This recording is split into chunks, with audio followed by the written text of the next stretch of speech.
Estou muito contente em estar aqui. Que legal. Faz muito tempo que eu não sou moderadora em inglês. Então, porque aqui no Mercado Livre eu só falo espanhol ou português. Então, estou muito entusiasmada em estar aqui. Muito obrigada por estar aqui comigo. Eu acho que é maravilhoso que possamos passar um tempinho falando sobre dados, sobre o bem social, falando sobre tantas coisas importantes hoje em dia para as nossas sociedades como um todo.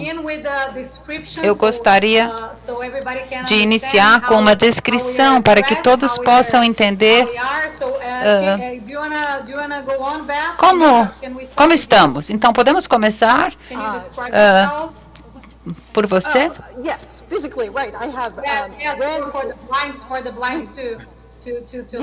Sim, nós temos.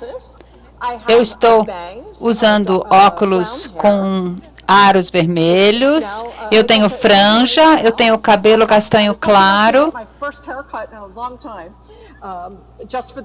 Eu cortei o meu cabelo, já fazia um tempo que eu não cortava. Para este evento, eu estou com uma camiseta cor de laranja e uma jaqueta roxa.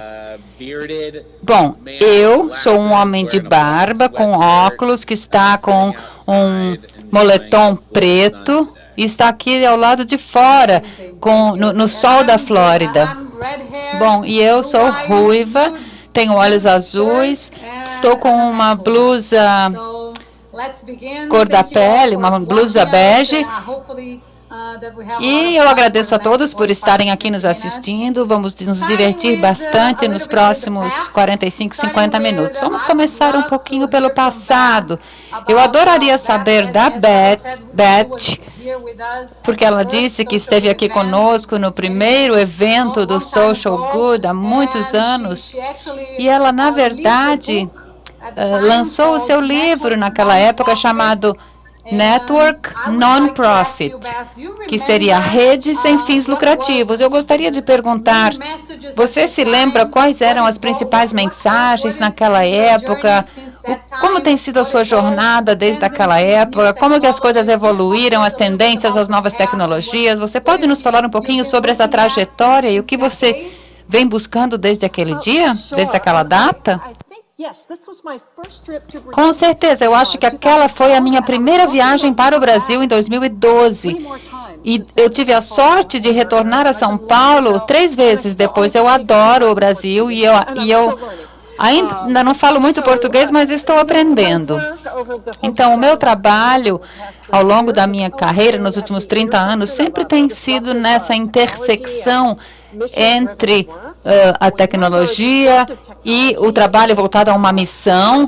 Essa tecnologia que são forças que determinam maneiras de trabalhar e práticas também, que cria muitas eficiências.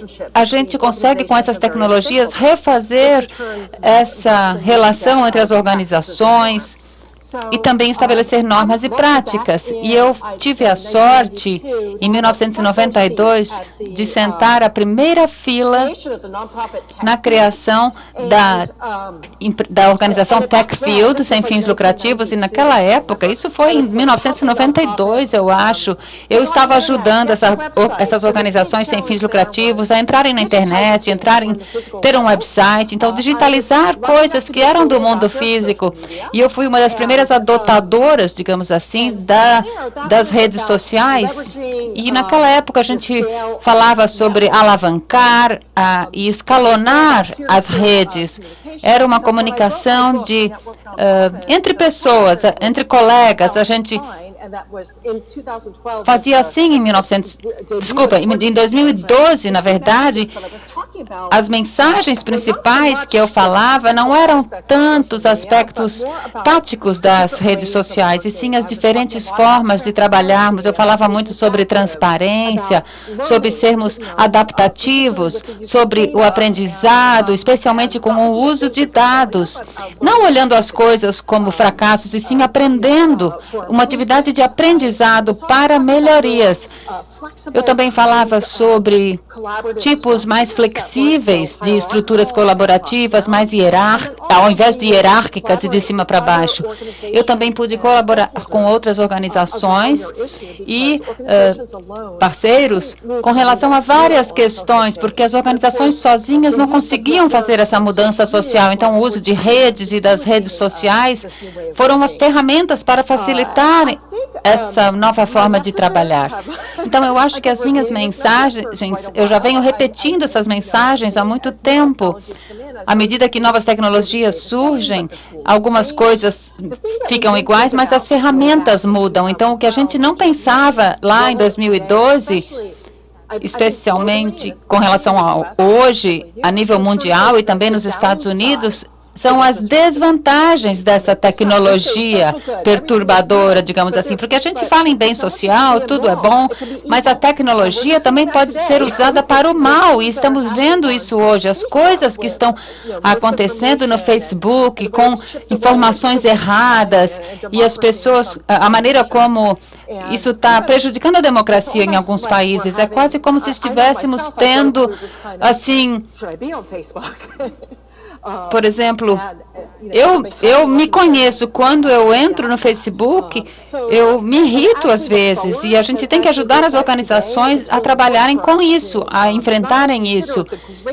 Então, uma coisa que eu considero muito boa que as novas tecnologias fazem para o setor social, eu acho que são muito boas. Há muitas coisas boas, mas temos que pensar também nas consequências negativas. Sim, é muito incrível como podemos usar isso para o bem e para o mal, né? Vamos ver agora, ouvir o Andrew falar um pouquinho sobre os dados. Eu tenho uma pergunta sobre o presente, mas eu gostaria muito de ouvir do Andrew sobre o que você acha que mudou nos últimos anos, sei lá, 2, 5 anos, que está mobilizando mais os dados cada vez mais rápido, porque aqui no Brasil temos essa questão das fake news. Tudo agora, a mídia trata das fake news, das notícias falsas, e é uma coisa enorme. Então, eu gostaria de ouvir um pouquinho do Andrew sobre isso. Como você está vendo isso de 5 anos para cá, e hoje, sobre essa era dos dados que estamos vivenciando? Quais são, na sua opinião, os maiores desafios para as organizações sem fins lucrativos para que recuperem um pouquinho mais esse investimento em dados, se é que a gente pode colocar dessa forma? Com certeza, eu acho que a maior mudança que ocorreu nos últimos 5 a 10 anos simplesmente foi a quantidade de algoritmos que com os quais temos que lidar. Porque se a gente pensar no decorrer de um dia, com a frequência com que interagimos com a tecnologia, tudo se baseia em dados, uso de algoritmos, que fazem com que você receba certos conteúdos, que você cumpra com certas tarefas, seja no trabalho, no seu uso personalizado. Enfim, vemos essa quantidade maciça de dados sendo produzidos sobre nós, e agora a produção de algoritmos que realmente direcionam as nossas vidas e mudam os nossos comportamentos. E nós estamos nos engajando nisso, às vezes sem mesmo sabermos. Nem tudo tem o nosso consentimento. Então, eu acho que isso é uma coisa que mudou nos últimos 10 anos, e também começamos a coletar vários dados sobre as pessoas. Esses telefones dos nossos bolsos são dispositivos de coleta de dados que temos conosco 24 horas por dia, 7 dias por semana. Então, estamos coletando informações e também estamos enviando informações para as empresas querendo ou não, e o dia inteiro estamos sendo inundados por pessoas que estão querendo que façamos algo, ou que a gente clique num botãozinho, ou que a gente compre um produto, ou que a gente vote num político de certa forma. Então, são várias coisas que eles querem que a gente faça. E isso é uma coisa nova, porque não é o mundo que existia anos atrás, não do modo como existe hoje. Então, eu acho que é uma das maneiras como o mundo mudou, e quando eu penso nas organizações sem fins lucrativos, especialmente, e essas organizações que têm impacto social, ainda estamos brincando de pega-pega, de certa forma. Como que a gente vai poder brincar nesse novo mundo? Quais são os novos jogos, as novas brincadeiras? Porque eu vi muito disso no setor social. É muito bacana, muitas organizações usando muito bem a tecnologia, várias empresas como DataKind e Data.org, várias empresas usam isso com eficácia. Mas eu acho que é um campo que ainda estamos descobrindo com relação a dados, como nos assegurarmos que não estamos aumentando a vulnerabilidade em nossas práticas de dados, e como podemos alavancar essas ferramentas para as questões com as quais nós nos preocupamos. Nós não temos que usar a dinâmica do próprio jogo, e sim temos que encontrar algo que acreditemos, que bata com os nossos valores. Eu acho que há várias maneiras pelas quais a nossa sociedade está permitindo e utilizando a tecnologia, não necessariamente está alinhada com os valores dessa sociedade. Isso não significa, porém, que não haja oportunidades para nós também nos alavancarmos. É uma jornada onde estamos evoluindo, onde nós, como um setor, temos que conhecer. É incrível, porque à medida que você começou a falar, eu estava pensando exatamente isso. Eu sou encarregada de pagamentos na minha empresa, e quando eu penso em algo, aí o meu iPhone começa a falar comigo sobre algo, sobre aquilo que eu estava pensando, e eu penso, meu Deus, o que está acontecendo? Está acontecendo comigo, e é muito louco, porque tudo está tão conectado, e é... Bom, Beth, como você vê as principais...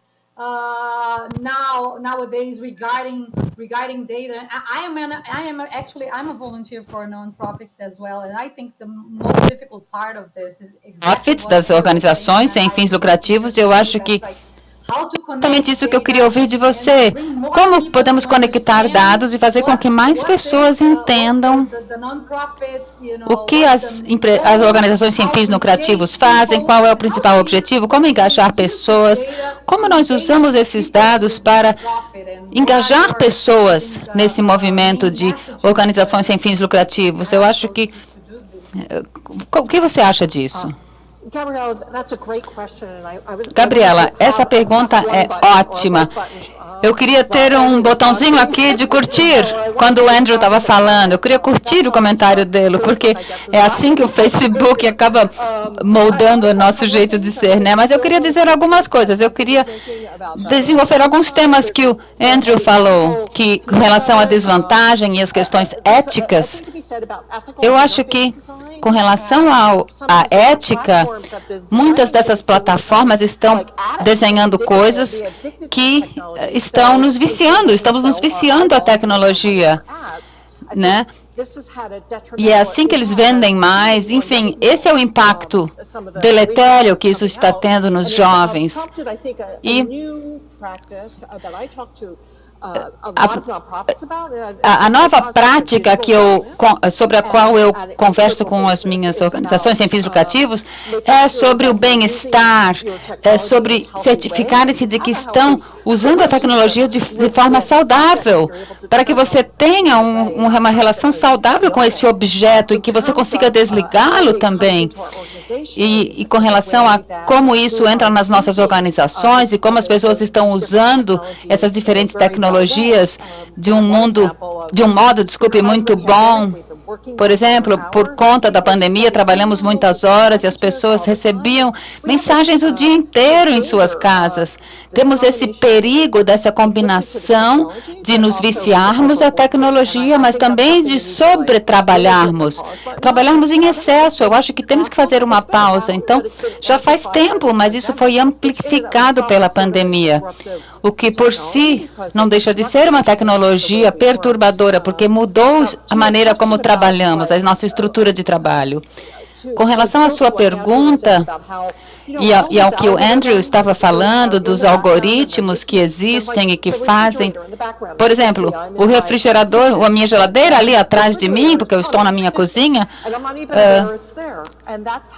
daqui a pouco eu vou receber anúncios de refrigeradores que eu não sabia que viriam. Enfim, para empresas organizações sem fins lucrativos, os líderes dessas organizações têm que estar cientes sobre como essa tecnologia funciona, que há um potencial de viés, porque há viés em dados, há viés nos algoritmos, há viés nessas ferramentas que acabam ficando embutidas nas nossas organizações sem fins lucrativos. Então, temos que lutar contra isso. Ou seja, com relação aos líderes, eles não podem simplesmente empurrar boca abaixo essa tecnologia. Eles têm que envolver a todos, eles têm que se envolver, e todas as partes envolvidas têm que se envolver no design, no projeto dessas tecnologias. Eu estava escrevendo um manuscrito ainda há pouco para uma organização sem fins lucrativos que trabalha com animação. Então, porque em termos de uma curva ascendente, ainda estamos na base da curva para as organizações sem fins lucrativos com relação à tecnologia. E a tendência é que elas têm que ser centradas nos seres humanos, o ser humano tem que ser o centro, com pontos de vista responsáveis e éticos, e também há esse componente de dados que envolve tudo, entender os seus dados, se há viés, e também todas as formas éticas pelas quais coletamos dados. Bom, Betty, é incrível isso. Faz um bom gancho para a minha próxima pergunta, porque quando eu penso, você acha que com a educação, com os dados sobre educação e alfabetização, podemos mudar um pouquinho da mentalidade cultural das organizações sem fins lucrativos de dentro para fora? Eu adoraria ouvir vocês dois falarem sobre isso. Andrew, você poderia começar, por favor? Sim, eu acho que a alfabetização em dados, data literacy, é de importância crítica. A gente já fez várias conferências sobre o conhecimento de dados para que eles tenham impactos sociais positivos no mundo. Mas eu acho que a alfabetização em dados não é tão importante assim quanto outras coisas. Claro que é importante para todos os líderes que entendam as maneiras como essas tecnologias podem ser utilizadas, como elas podem também oferecer danos, ou seja, os riscos e os benefícios. Por isso que eu falo em alfabetização de dados. E a Beth levantou alguns pontos aqui também sobre isso. Estamos trabalhando num contexto mais amplo também, e será muito difícil para nós trabalhar essa questão do conhecimento dos dados, porque as tecnologias também estão mudando. Então, o que nós temos que pensar é quais são as cercas ou as limitações que queremos colocar ao redor dessas tecnologias, que nos protejam contra informações erradas, porque são ferramentas muito poderosas, e ferramentas poderosas são ótimas, tudo bem, porque nos permitem fazer várias coisas, mas também podem ser muito perigosas nas mãos erradas. Então temos que nos certificar de que não só continuemos a nos educarmos, a todos nós, e também ao mundo onde vivemos, mas que também criemos diretrizes e regras com melhores informações éticas e de responsabilidades para que o setor social, governos, negócios, todos cumpram com essas leis, essas normas, porque vemos ferramentas muito poderosas sobre fake news ou a disseminação de informações erradas ou a mudança de comportamentos, mas temos que ser cautelosos e temos que entender os riscos que também enfrentamos ao utilizarmos essas ferramentas e tecnologias.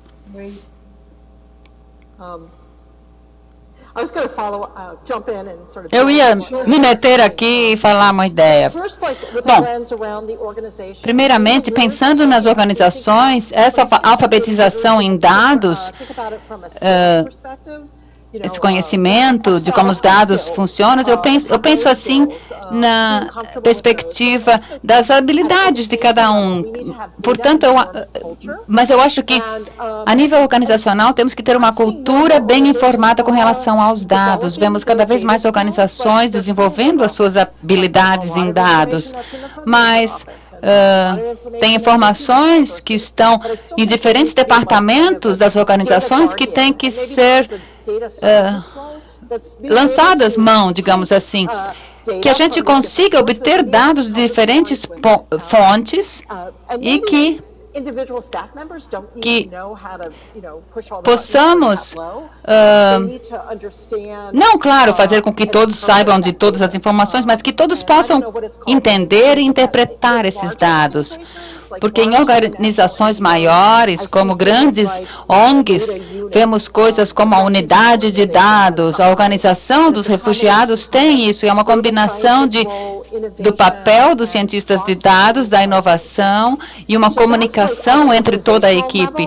Isso a nível organizacional, mas se chegarmos até aquilo que o Andrew estava falando, a nível setorial, com certeza, e nós temos um caso em nosso novo livro, onde temos que abraçar isso no setor social também, e temos que discutir sobre o que ele disse de estabelecermos uma cerca delimitante, limites. Nós é que temos que falar a respeito do uso ético de dados, o uso responsável de dados, e há um trabalho maravilhoso acontecendo com organizações sobre isso, várias organizações que tratam de tecnologia ética, mas isso deveria ser entendido por todo o setor privado, enfim, ainda está em estágio embrionário.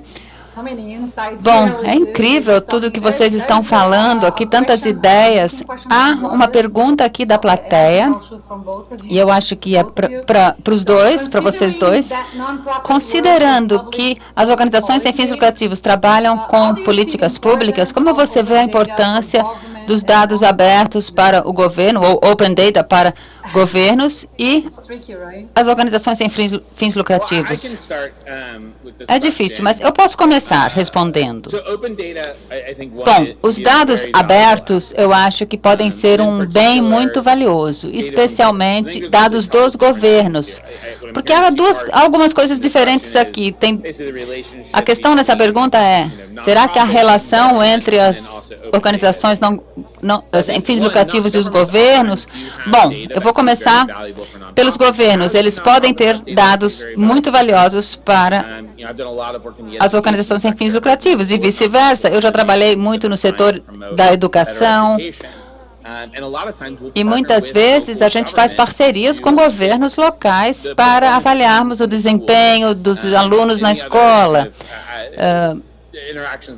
Interações que eles têm com organizações que prestam serviços desse tipo em toda a cidade, esse tipo de coisa.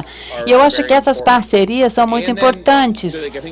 Então, esse tipo de governo, organizações sem fins lucrativos, público e privado, são importantes aqui. E também temos que cuidar com relação a isso, porque os governos mudam. Nem sempre eles são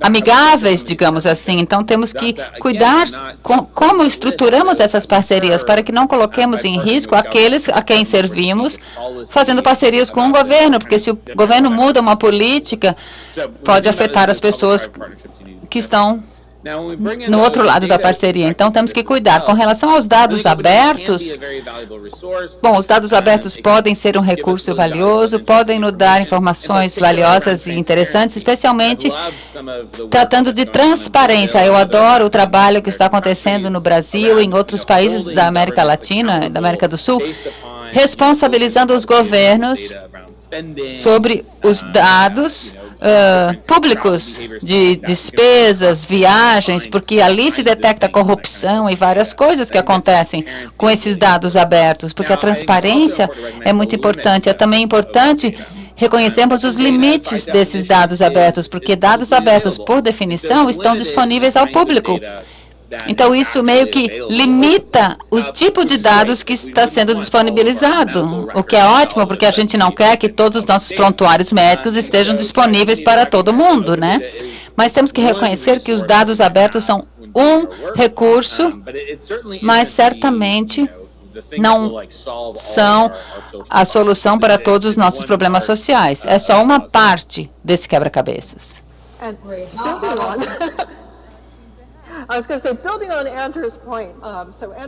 Mais uma vez eu vou pegar o gancho do Andrew aqui, ele falava sobre dados abertos, completamente abertos, com as nossas limitações, claro. Mas uma das coisas que estão começando a emergir também é uma possibilidade no setor social ou nos colaboradores de dados, que é o dia de doar, que fez esse levantamento de fundos, esse projeto, onde diferentes plataformas, não a nível organizacional, mas diferentes plataformas compartilhavam e combinavam seus dados de forma anônima e usavam isso para fazer pesquisa, para descobrir como melhor fazer campanhas de arrecadação de dinheiro, como melhorar essa prática. E, claro, há membros que entram nesses dados de forma colaboradora, que assinam acordos, contratos, eles não compartilham os dados para que não sejam usados para a publicidade de alguém, enfim, para que seja para um bem público. E eu acho que há algumas iniciativas de colaboração de dados que está, por exemplo, ajudando a encontrar crianças desaparecidas, organizações que estão coletando dados sobre crianças que desapareceram e compartilhando entre si de forma sigilosa para conseguirem justamente encontrar essas crianças desaparecidas. Mas eu concordo com o Andrew que a gente tem que estabelecer esses limites, assim como temos na medicina, temos que ter uma regra. Assim como na medicina eles têm o juramento do médico, nós temos que também fazer um juramento de não causarmos mal, não causarmos dano, porque estamos criando essas estruturas para mitigar o mal. Ou seja, qual é a coisa pior que pode acontecer? A gente tem que pensar nisso e temos que mitigá-la e até certo ponto controlá-la. Se possível, 100%. Temos que ter controle de privatização, de sigilo, desculpem, que não sejam mal interpretados. Temos que ter proteção para as pessoas e algumas questões de privacidade também. Então, além dos dados abertos, há um ponto meio que no meio do caminho, que é a colaboração de dados de proprietários, que são muitas vezes vendidos. Sim. Essa cláusula de não causar dano, não causar mal, seria muito interessante. Mas, indo um pouquinho mais na direção do futuro, o que o futuro, como será o futuro para as organizações sem fins lucrativos, talvez locais de trabalho híbridos? Como que vocês imaginam o futuro? É tão difícil pensar no futuro às vezes, né?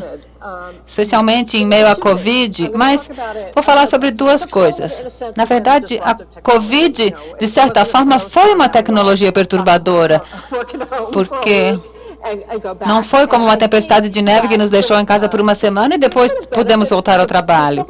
Não. Na verdade, o que aconteceu com a pandemia foi que houve muita resistência. Bom, havia muita resistência com relação ao uso da tecnologia que acabou desaparecendo, porque fomos forçados a trabalharmos de forma remota e acabamos descobrindo novas possibilidades. E é uma coisa que as pessoas queriam, trabalho flexível, né? Mas a desvantagem dessa tecnologia foram como afetou a saúde mental, porque tudo era remoto, era muito tempo em frente à tela do computador, muito isolamento. Como eu falei, essa oportunidade de normalizar e de trabalhar em excesso não é saudável. Então, eu acho que temos que pensar em termos de bem-estar e bem-estar cultural e fazer um vínculo entre isso tudo, porque há modelos onde você consegue de fato medir o burnout, o esgotamento das pessoas nas organizações e descobrir o que está causando, como mudar isso, porque no passado, antes da pandemia, as pessoas pensavam em burnout ou esgotamento como uma coisa individual, uma fraqueza, ninguém conversava sobre isso, porque era uma doença mental, imagine, mas a OMS,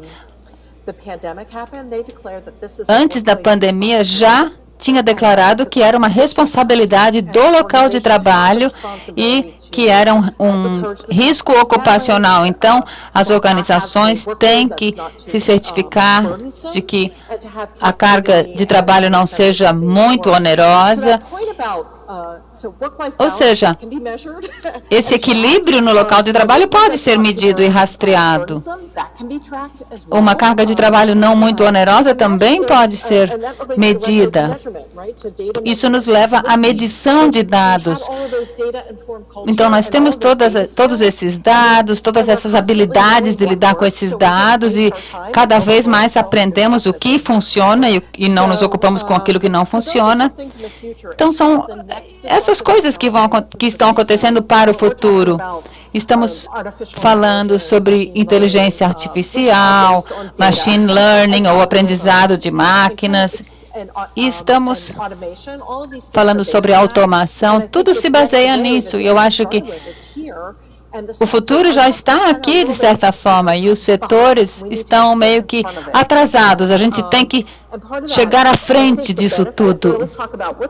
E quais são as vantagens? Qual é o benefício para as organizações? Por que a gente deve se preocupar com isso? Eu acho que o maior benefício é que a automação, a inteligência artificial, vai ser muito boa para as organizações sem fins lucrativos e a gente vai conseguir sair dessa estrutura empresarial em que a gente ainda se encontra. Poderemos sonhar e criar melhores relacionamentos com as nossas partes envolvidas. Andrew, você poderia dar a sua opinião sobre isso? Eu concordo com muito do que a Beth disse sobre autocuidado, esgotamento, e eu acho que a pandemia foi um convite para nós fazermos, eu pessoalmente, eu costumava estar voando num avião várias vezes por semana, e esse tipo de coisa que eu estou fazendo aqui eu fazia pessoalmente, em eventos, e palestrava, enfim. Eu acho que essa coisa de tornar as coisas mais lentas, isso que diminuiu o ritmo, né? A diminuição do ritmo que a gente vivia antes, foi uma coisa que mudou a vida de muitas pessoas, como eu, por exemplo. E a gente acaba se dando conta do quanto precisamos cuidar de nós mesmos e uns dos outros. Isso que a Beth estava falando, e eu acho que do ponto de vista da tecnologia, estamos entrando nesse espaço de uso, onde estamos começando a dizer, bom, não é porque eu posso que eu deva, em relação à tecnologia e o uso de dados. Eu acho que vamos começar a ver o aumento de pessoas que estão realmente criando uma conversa sobre o uso responsável dos dados e da tecnologia, por exemplo, você tem a força de venda, você trabalha na força de vendas de uma grande organização.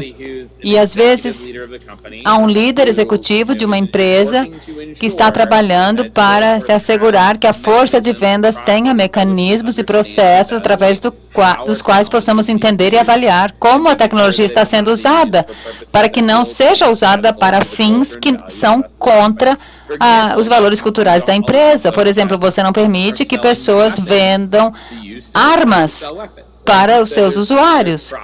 Então, há processos e maneiras de determinarmos isso. Eu acho que o que queremos ver é um aumento em como estamos começando a pedir que as organizações usem a tecnologia. E para nós, essas organizações que têm impacto social, como eu disse, nós temos que sair de uma perspectiva reativa e realmente nos engajarmos, porque eu acho, francamente, que o mundo precisa de nós agora mais do que nunca com relação ao nosso entendimento de como vivemos os nossos valores e a nossa ética. O espaço do impacto social tem feito um trabalho tremendo. Não se trata somente do trabalho que eu faço, mas como eu faço esse trabalho que importa também.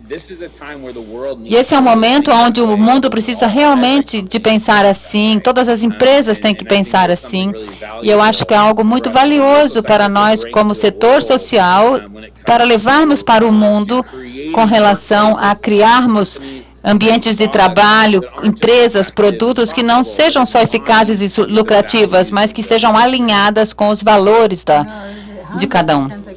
Eu concordo 100% com isso. Nós estamos discutindo isso aqui no Mercado Livre sobre a produtividade versus burnout ou esgotamento e o que estamos dando para a sociedade, porque eu acho que é uma discussão que temos que fazer em conjunto. E qual é a nossa função em meio a tudo isso, porque eu acho que nós, claro, ficamos muito produtivos em casa, mas acabamos levando as pessoas ao esgotamento, porque trabalhavam na hora do almoço, trabalhavam o dia inteiro de casa. Então, com toda essa nova realidade, eu acho que é necessário. Enfim, a próxima pergunta já passou muito rápido o tempo. Eu tenho muitas perguntas da plateia e gostaria muito de enviá-las. E após eu fazer essa pergunta agora, eu adoraria ouvi-los nos transmitir uma mensagem final sobre dados e tudo que estamos discutindo aqui nos últimos 45 minutos. Então, vocês acham que a liderança de dados pode nos ajudar a coexistir com a ética e justiça de formas democráticas num mundo com tantas fake news, com tantas notícias falsas? Bom, eu diria que é um passo, mas não é a principal questão. Eu acho que podemos ajudar as pessoas a descobrirem maneiras melhores de avaliarem essas notícias, essas fake news. Podemos ensinar as pessoas essas habilidades de interpretação. Seria muito útil isso, mas tendo dito isso, eu não acho que essa é uma área onde possamos colocar responsabilidade no indivíduo, porque não é somente um problema individual, é uma questão sistêmica. E temos que colocar alguns das pessoas que geram essas informações nessas plataformas. Claro que temos que podemos ajudar as pessoas a se tornarem consumidores críticos, mas também precisamos de plataformas que se responsabilizem pelas maneiras como estão sendo utilizadas para disseminar informações que podem até ameaçar a vida. Eu concordo 100%. Eu ia dizer, eu concordo 100% e podemos pensar no trabalho de Tristan Harris na Humane Tech, essa empresa que tem uma estratégia em 3 camadas. Tem o eu, coisas que eu posso fazer para evitar as coisas ruins, tem o we, o nós, coisas que nós podemos fazer na empresa, e temos que ter, e também a nível de política de plataforma, uma política sistêmica. Talvez não devamos falar em regulamentação aqui no final da sessão, mas a regulamentação, a regulação, como podemos abordar essas empresas dessa forma, porque Precisamos de melhores estratégias imediatamente e também de paciência, porque não vai acontecer da noite para o dia. Nossa, foi muito legal com vocês, pessoal. Eu adoraria ouvir suas mensagens finais, ou a sua mensagem final. O que vocês querem deixar para as pessoas refletirem após esse painel? Eu posso começar. Eu só diria, queria agradecer mais uma vez por me terem de volta aqui. Eu adoro essa comunidade. Eu acho que agora já é a terceira vez, né, que eu participo. Então, muito obrigado, como sempre, por me incluírem nessa conversa. E eu diria que eu tenho uma perspectiva muito boa de poder trabalhar com organizações em todo o mundo que estão tentando descobrir como usar a tecnologia de dados para melhorar a sua missão, fazer mais impacto e ter uma mudança social no mundo positiva. E o trabalho que vocês fazem no Brasil está entre os melhores do mundo. Isso que eu gostaria de dizer, e que os esforços e a comunidade que vocês estão construindo são muito reconhecidas, e esse movimento no Brasil é muito fantástico. E eu acho que o tema sobre o qual a Beth e eu estávamos falando hoje é que são ferramentas poderosas, interessantes e entusiasmantes, mas vamos nos certificar de que as usemos adequadamente. Vamos conversar sobre essas ferramentas e a nossa ética e de forma equilibrada para que usemos essas tecnologias de forma responsável. Então, olhem como as organizações estão usando os dados e a tecnologia e perguntem a si mesmos, será que há riscos aqui que nós não minimizamos ou que nós deixamos passar em branco? Ótimo. Eu estava pensando aqui, enquanto o Andrew falava, sobre o que eu diria. Em primeiro lugar, eu tenho tanta saudade de voltar para o Brasil. Assim como o Andrew, eu vivia em aviões. E eu adorava vir ao Brasil. E eu preciso de um novo par de Havaianas. Então, eu espero que eu volte logo, porque essa aqui está gastando. Enfim, obrigada mais uma vez por terem me convidado novamente. Eu me lembro de ter me divertido muito na sua primeira conferência. Eu lembro da sala, da energia. Havia milhares de pessoas, 2 mil pessoas. Era uma sala enorme. E havia muito entusiasmo, muitos jovens, organizações sem fins lucrativos, tinha esse perfil. E eu tenho amigos do festival, que eu fiz no festival, quando alguns me visitaram em São Francisco, enfim. O que eu gostaria de dizer como minha mensagem final é que essas ferramentas são, sim, poderosas, e nós vimos o que aconteceu, o que tem acontecido, ou o que aconteceu 10 anos atrás, quando surgiram as redes sociais, e 10 anos depois, vemos agora o lado bom e o lado ruim. Eu acho que na próxima fase de tecnologia automatizada, isso vai acontecer mais rápido ainda. E nós temos que liderar, não podemos ficar para trás. O setor social tem que liderar, não seguir. E temos que nos certificar de que estejamos protegendo as pessoas a quem servimos, a quem atendemos, que tudo continue com os padrões éticos mais altos, mais elevados, e a tecnologia seja aplicada com o viés da mudança social. E é algo que temos que pensar a respeito. Bom, muito obrigada, Beth e Andrew. Eu também sinto muita saudade de viajar. Mas todos sentimos falta do contato humano, né? E nós, brasileiros, somos muito passionais, queremos compartilhar energia com as pessoas e com vocês também. Então, os últimos 50 minutos foram incríveis. Muito obrigada por terem me convidado a nós três, e espero vê-los em breve. Tchau, tchau.